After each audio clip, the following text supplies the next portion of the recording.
দেখো মা, ললিতাকে নিয়ে বড় ভাবনা হচ্ছে। না না, আমি সামাজিক নিন্দার কথা ভাবছি না।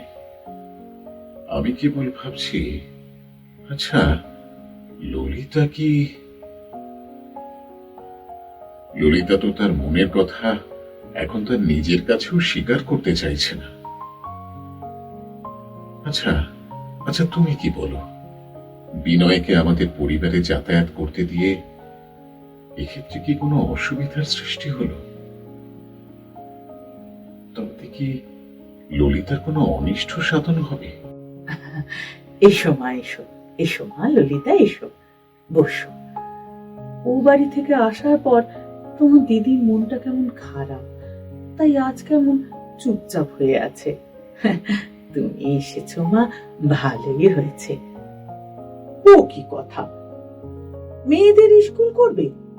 সব বিষয় খ্রিস্টানদের মতো হলে কি করে হবে বলো তো? হ্যাঁ, গৃহস্থ ঘরের মেয়ে স্কুলে পড়ায়, এসব কথা তো বাপু আমি বাপের জন্মে শুনিনি।